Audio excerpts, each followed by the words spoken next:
Okay, well, let me ask you, I mean, you've obviously been around here a long time. How many conference committees have you served on? Any?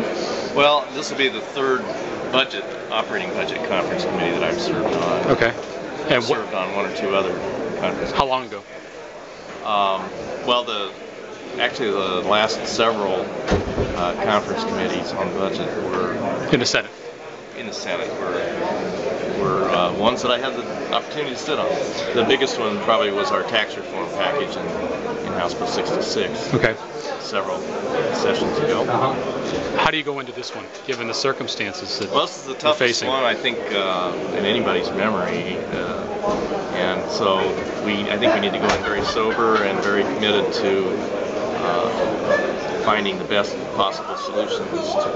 Otherwise, we'll have a plan that won't be sustained and will cause a lot of unnecessary problems. But it's going to be a very difficult budget to complete in a responsible fashion.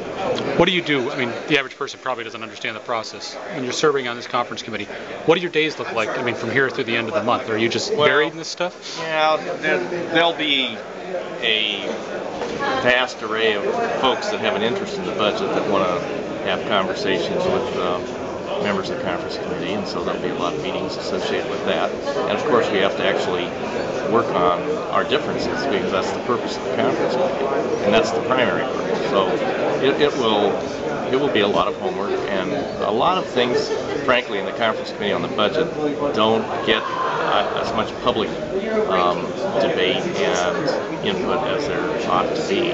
So it becomes a rather murky process during much of the time. I think the first part of the process will be public, when we'll get the downgrade of revenue forecasts that will come to us probably tomorrow morning. But beyond that, it will get murky, and depending on how things go, if the workflow occurs the way it needs to towards the end of the month, all of a sudden there'll be a reappearance of the conference committee, and by then a lot of the decisions will have been made in side discussions, and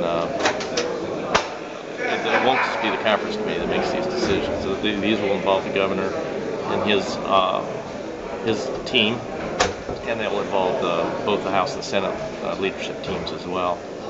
This particular measure doesn't flow quite the same way as many other bills would, even in a conference committee setting. Mm-hmm. So there'll be differences, but that's a summation.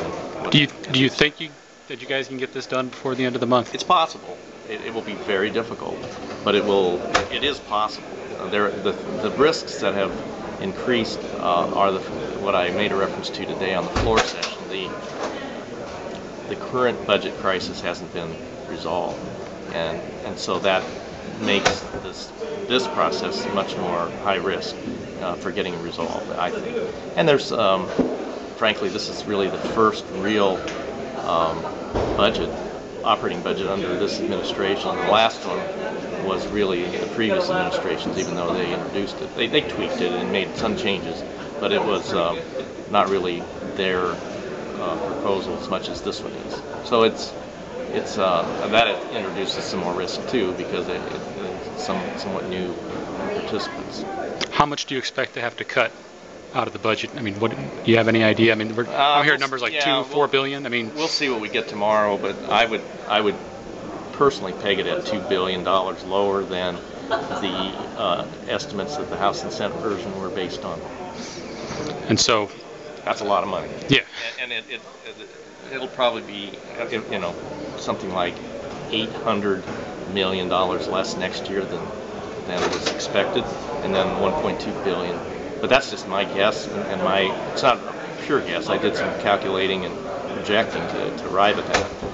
But other people are talking higher numbers than that, so we'll see. What do you cut at this point?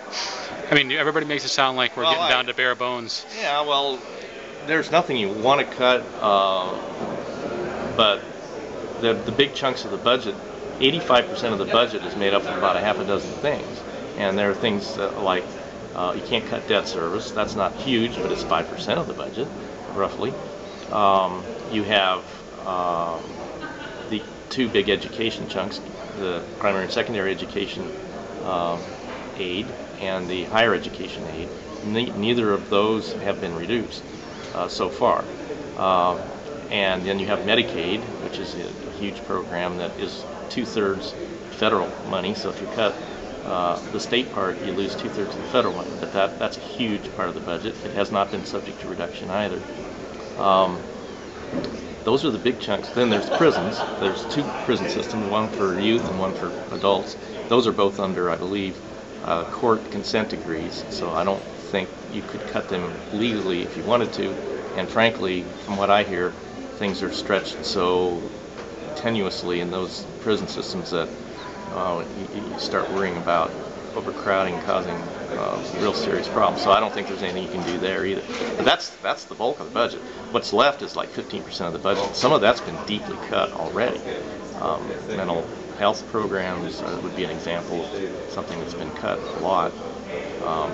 You can't cut much more in some of those areas. And so, frankly, these things I listed are largely local programs.